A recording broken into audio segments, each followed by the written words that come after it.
तो सम्राट अशोक जयंती का आज कार्यक्रम बोध गया में चल रहा है, जो लगातार मैं बहुजन फ्रंट लाइन के माध्यम से आपको दिखा रहा हूं। और अभी हमारे साथ में राजेंद्र पाल गौतम जी हैं, जो विधायक हैं और बहुजन समाज में एक जानी पहचानी शख्सियत है। कल से आए हुए हैं सर, लगातार जो है इस आंदोलन में अपनी भागीदारी दर्ज करा रहे हैं। हम उनसे सीधा बात करेंगे। सर, क्या कहना चाहते हैं? आज का जो कार्यक्रम है उससे क्या लगता है सरकार पर कोई प्रभाव पड़ेगा क्या?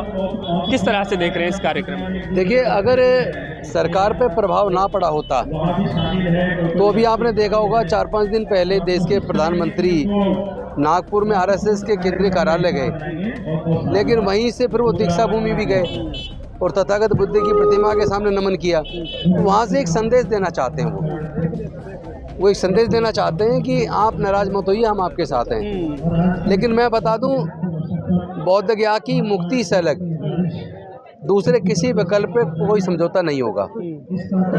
और आपने देखा होगा राज्यसभा में कल कांग्रेस के अध्यक्ष खड़गे जी ने भी इस मुद्दे को उठाया, कुशवाहा जी ने भी इस मुद्दे को उठाया, पप्पू यादव जी ने भी उठाया, अनेकों सांसद भाई चंद्रशेखर जी और वर्षा गायकवाड़ जी और इनके साथ साथ एक लद्दाख से हैं, उन्होंने भी उठाया। और अनेकों सांसदों ने इस बार संसद के दोनों सदनों में, लोकसभा में भी और राज्यसभा में भी, हमारी इस जायज़ मांग को गंभीरता से लिया और पूरे देश के सामने गंभीरता के साथ रखा। जब किसी दूसरे के धार्मिक स्थल पर किसी अन्य धर्म का व्यक्ति उसके मैनेजमेंट कमेटी में नहीं हो सकता, तो महाबोधि महाविहार के मैनेजमेंट कमेटी में बौद्धों से अलग चार ब्राह्मण क्यों, 4 हिंदू क्यों? तो ये एक जायज़ सवाल है जिसका जवाब केंद्र की सरकार को और बिहार की सरकार को देना चाहिए। उचित तो ये है कि तुरंत इस पर ये जल्दी से जल्दी फैसला लें और सरकार बीटी एक्ट 1949 एक्ट को रद्द करे और महाबोधि महाविहार बौद्धों को सौंप दे।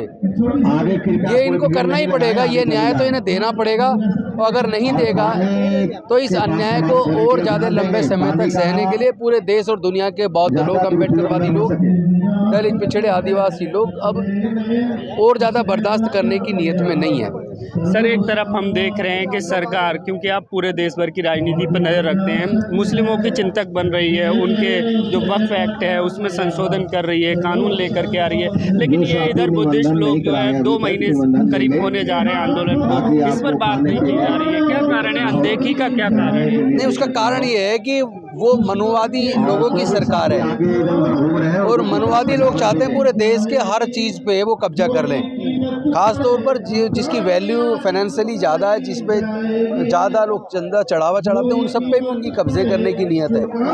अन्यथा इतना छोटा सा मसला जिस पे करोड़ों लोगों की आस्था जुड़ी हुई है, पूरे देश और पूरे दुनिया के लोगों की आस्था जुड़ी है, पूरे दुनिया में प्रदर्शन चल रहे हैं महाबोधि महाविहार को मुक्त कराने के लिए।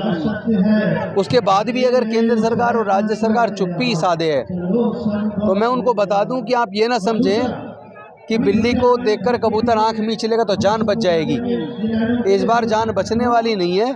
आपको महाबोधि महाविहार को मुक्त करना ही होगा, दूसरा कोई विकल्प आपके पास नहीं है। सर, पहले भी आंदोलन ये हुए थे लेकिन वो सफल नहीं हुए। इस बार जब आंदोलन हो रहा है तो जैसा कि आप भी बता रहे हैं कि पार्लियामेंट में भी चर्चा हो रही है, तो क्या लगता है कितना वक्त लग सकता है? क्या संभावना देख रहे हैं? देखिए, बिहार चुनाव से पहले भी हो सकता है और हो सकता है लंबा चले, लेकिन ये तो पक्का इस बार जीत हासिल होगी। इस बार जो है जीत हासिल। और मैं आपके सबके चैनल के माध्यम से आज सम्राट अशोक, जिन्होंने कलंगा विजय के प्राप्त अस्त्र शस्त्र त्याग कर बौद्ध धर्म की दीक्षा ली और खुद अपने पूरे राजपाट को, अपने बेटे महेंद्र और बेटी संघमित्रा को पूरे दुनिया के अंदर बौद्ध धर्म के प्रचार प्रसार के लिए, शांति और मानवता का संदेश पूरी दुनिया को देने के लिए काम किया। आज उन महान सम्राट अशोक की जयंती है। मैं उसकी भी आप सबको शुभकामनाएं देता हूं, पूरे देशवासियों को, दुनिया के लोगों को शुभकामनाएं देता हूं। और आज ही बाबू जगजीवन राम जो देश के उप प्रधानमंत्री रहे और जिन्होंने बाबा साहेब के दिए रिजर्वेशन को उनके जाने के बाद तमाम दलित पिछड़े लोगों को, वंचित लोगों को, आदिवासियों को बाबा साहेब के रिजर्वेशन वाले सिद्धांत को जहाँ जिस विभाग में मंत्री रहे वो उसको इफेक्टिव इम्प्लीमेंटेशन करके करोड़ों लोगों को रोजगार दिया।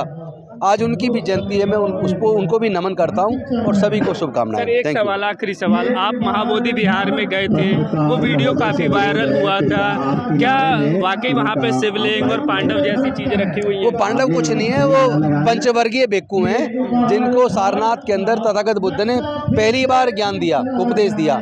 जब उनको यहाँ महाबोधि महाविहार में बौद्ध गया में जब तथागत बुद्ध को ज्ञान की प्राप्ति हुई तो उन्होंने सोचा भी ये ज्ञान मैं क्या करूं, किसको दूं। तो उन्हें पता लगा उनके जो पांच जो उनके शिष्य थे पंचवर्गीय भिक्षु, वो सारनाथ में हैं। तो सारनाथ जाके उनको उन्होंने वो 4 आर्य सत्य बताकर पूर्व धम्म का ज्ञान दिया था। तो वो 5 पंचवर्गीय भिक्षुओं की मूर्ति है, ना कि 5 पांडवों की।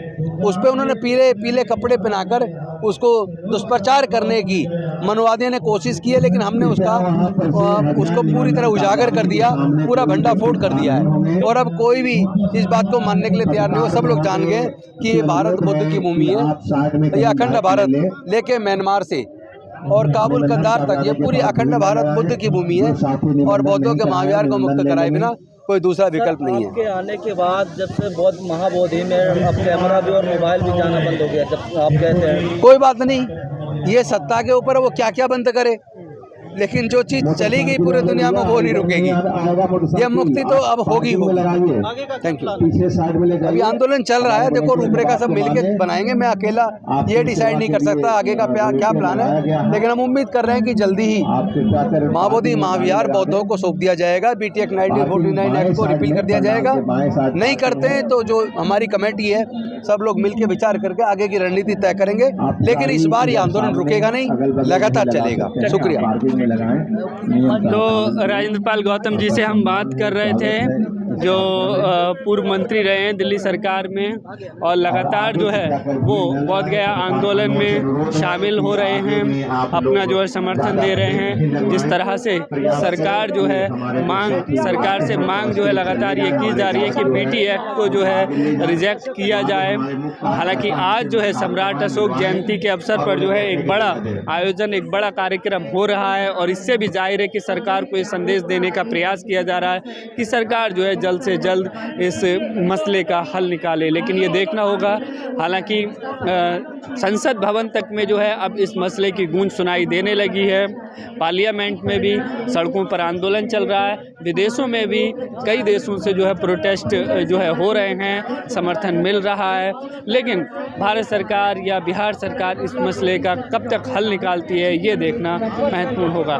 तो फिलहाल इस वीडियो में सिर्फ इतना ही। आप सब लोगों की क्या राय है कमेंट करके ज़रूर बताइएगा। बहुत बहुत शुक्रिया, धन्यवाद।